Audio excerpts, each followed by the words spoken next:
Salam alaikum wa rahmatullah et bienvenue dans cette nouvelle vidéo où nous allons traiter la correction de l'exercice numéro 2 du 7e chapitre, limite d'une fonction numérique.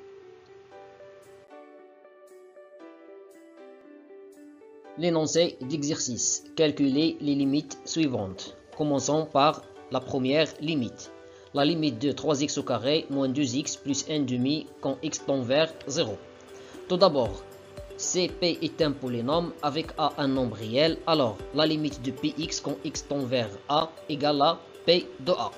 On va appliquer cette propriété sur notre limite. On obtient la limite de 3x au carré moins 2x plus 1 demi quand x tend vers 0 égale 3 fois 0 au carré moins 2 fois 0 plus 1 demi. J'ai remplacé x par 0.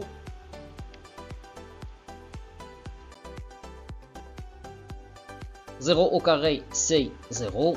Moins 2 fois 0, c'est 0. Aussi, 3 fois 0 égale à 0. Donc, notre limite égale à 0 plus 1 demi, c'est-à-dire égale à 1 demi. De la même manière, calculons la deuxième limite. La limite de 3x au carré, moins 2x plus 1 demi quand x tend vers moins 1. Dans ce cas, on va remplacer x par moins 1. On trouve 3 fois moins 1 tout au carré, moins 2 fois moins 1 plus 1 demi. Moins 1 tout au carré, c'est 1. Moins 2 fois moins 1 égale à plus 2. Et après, j'ajoute 1 demi. 3 fois 1, ça fait 3. Donc, on trouve 3 plus 2 plus 1 demi. L'étape suivante, on va mettre au même dénominateur. C'est le nombre 2. Donc, on obtient 6 sur 2, c'est le nombre 3. Et 4 sur 2, c'est le nombre 2.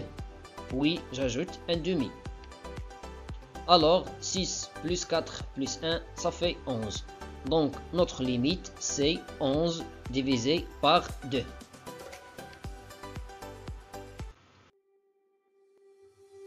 La troisième limite, la limite de 3x au carré, moins 1, tout divisé par x au cube, moins 2x quand x tend vers 1.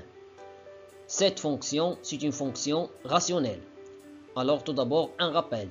Si on a P et Q de polynômes, avec A un nombre réel, tel que Q de A est différent de 0. Alors, la limite de Px sur Qx quand x tend vers A égale P de A sur Q de A. Ici, la limite du dénominateur est différente de 0. 1 au cube moins 2 fois 1 est différent de 0. Alors, j'applique cette propriété. La limite de 3x au carré moins 1, tout divisé par x au cube moins 2x quand x tend vers 1 égale 3 fois 1 au carré moins 1, tout divisé par 1 au cube moins 2 fois 1. J'ai remplacé x par 1. 1 au carré, c'est 1. 1 au cube, c'est 1. Moins 2 fois 1 égale à moins 2. 3 fois 1, ça fait 3. Et 1 moins 2, ça fait moins 1. 3 moins 1 égale à 2. Donc, notre limite égale à 2 divisé par moins 1, c'est-à-dire égale à moins 2. La quatrième limite, la limite de sinus x quand x tend vers P sur 2. Ainsi que la limite de sinus x quand x tend vers A égale à sinus A pour tout nombre réel A.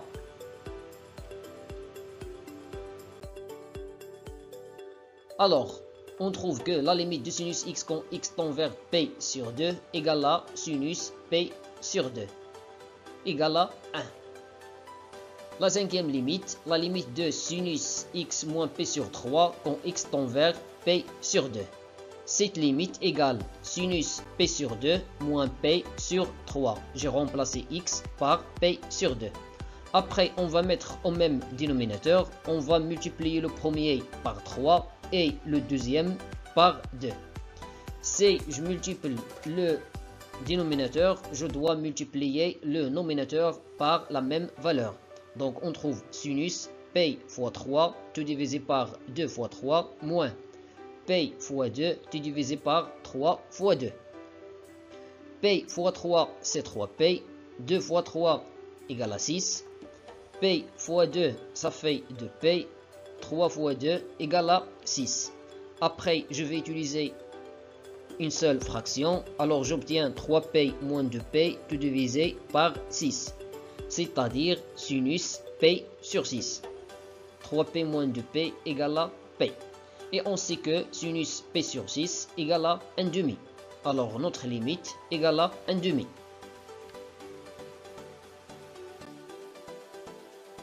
La limite suivante, la limite de cosinus x quand x tend vers 2p sur 3. Un petit rappel, soit à un nombre réel, on a la limite de cosinus x quand x tend vers a égale à cosinus a. Appliquons cette propriété. Alors, on obtient la limite de cosinus x quand x tend vers 2p sur 3 égale cosinus de p sur 3. Et on sait que 2p sur 3 égale à 3p moins p tout divisé par 3. Alors, je décompose cette fraction, j'obtiens 3p sur 3 moins p sur 3. Ici, je simplifie par 3, alors j'obtiens cosinus p moins p sur 3 égale à moins cosinus p sur 3. Et on sait que cosinus p sur 3 égale à 1,5. Alors notre limite égale à moins 1,5. La limite l'avant-dernière, calculons la limite de cosinus de p sur 3 moins x quand x tend vers p sur 6. On a la limite de cosinus de p sur 3 moins x quand x tend vers p sur 6 égale cosinus de p sur 3 moins p sur 6. J'ai remplacé x par p sur 3.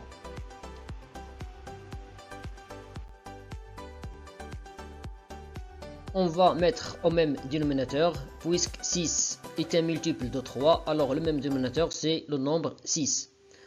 Pour cela, on va multiplier le dénominateur ici par 2 et on doit multiplier le nominateur par le même nombre.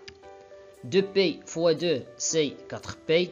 Après, j'utilise la même fraction ou bien une seule fraction, j'obtiens cosinus de 4p moins p tout divisé par 6. C'est-à-dire cosinus 3p sur 6. On remarque un facteur commun entre le nominateur et le dénominateur, c'est le nombre 3. Alors on va simplifier avec ce nombre, on aura cosinus p sur 2, qui est 0. Donc notre limite, c'est-à-dire la limite de cosinus de p sur 3 moins x quand x tend vers p sur 6 égale à 0. La dernière limite, la limite de 1 sur tangente x moins p sur 3 quand x tend vers p sur 6.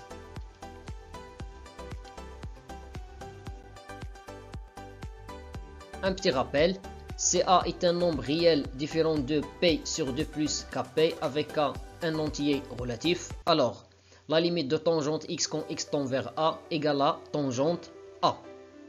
On a la limite de 1 sur tangente x moins p sur 3 quand x tend vers p sur 6 égale 1 sur tangente p sur 6 moins p sur 3. Je remplace x par p sur 6. Puisque 6 est un multiple de 3, alors le même dénominateur c'est le nombre 6.